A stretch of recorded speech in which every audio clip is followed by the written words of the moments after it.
माँ अन्नपूर्णा माता का महाव्रत मार्गशीर्ष मास के कृष्ण पक्ष पंचमी से प्रारंभ होता है और मार्गशीर्ष शुक्ल षष्ठी को समाप्त होता है। यह उत्तम व्रत 17 दिनों का होता है और कई भक्त 21 दिन तक भी पालन करते हैं।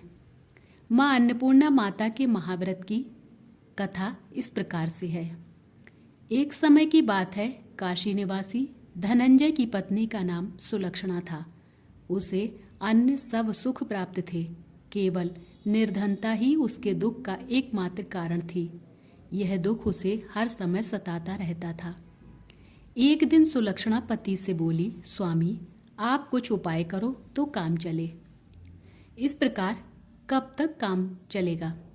सुलक्षणा की बात धनंजय के मन में बैठ गई और वह उसी दिन से विश्वनाथ शंकर भगवान जी को प्रसन्न करने के लिए बैठ गया और कहने लगा, हे देवाधिदेव विश्वेश्वर, मुझे पूजा पाठ कुछ आता नहीं है, केवल आपके भरोसे बैठा हूँ। इतनी विनती करके वह 2-3 दिन भूखा प्यासा बैठा रहा। यह देखकर भगवान शंकर ने उसके कान में अन्नपूर्णा अन्नपूर्णा अन्नपूर्णा इस प्रकार 3 बार कहा। यह कौन क्या कह गया? इसी सोच में धनंजय पड़ गया कि मंदिर से आते ब्राह्मणों को देखकर उसने पूछा, पंडित जी अन्नपूर्णा कौन है? ब्राह्मणों ने कहा, तू अन्न छोड़कर बैठा है सो तुझे हर समय अन्न की ही सूझती है। जा घर जाकर अन्न ग्रहण कर। धनंजय घर गया, स्त्री से सारी बात कही। वह बोली, नाथ चिंता मत करो, स्वयं शंकर जी ने यह मंत्र दिया है, वे स्वयं ही खुलासा करेंगे। आप फिर जाकर उनकी आराधना करो। धनंजय फिर जैसा का तैसा पूजा में बैठ गया। रात्रि में शंकर जी ने आज्ञा दी और कहा, तू पूर्व दिशा में चला जा।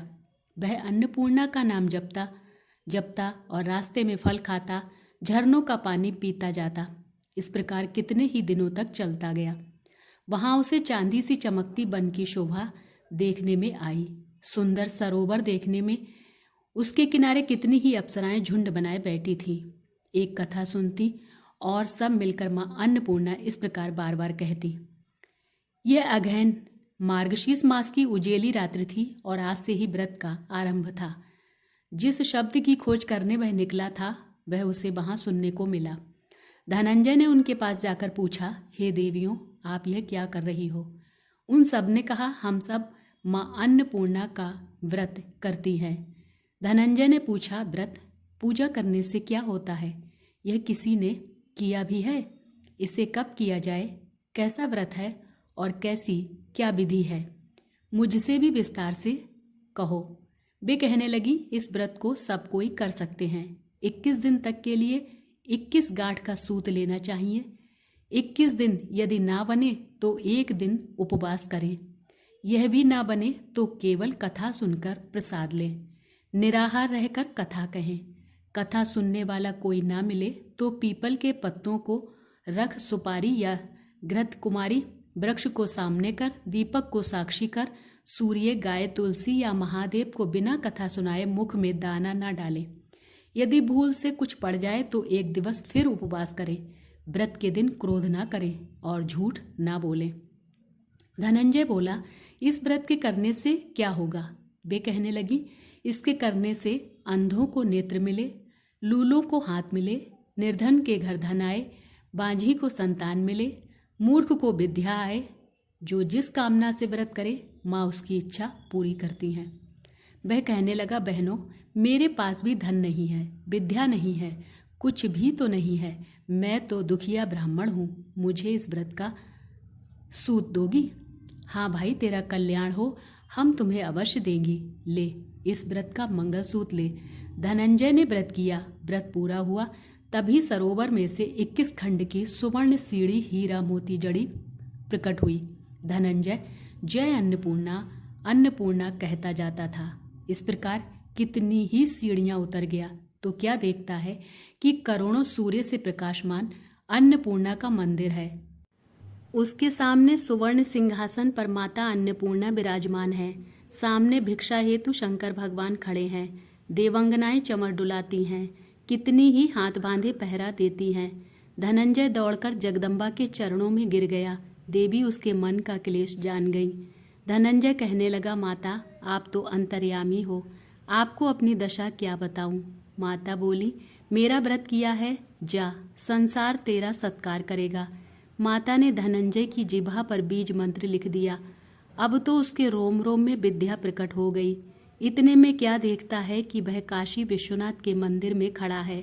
माँ का वरदान ले धनंजय घर आया, सुलक्षणा से सब बात कही।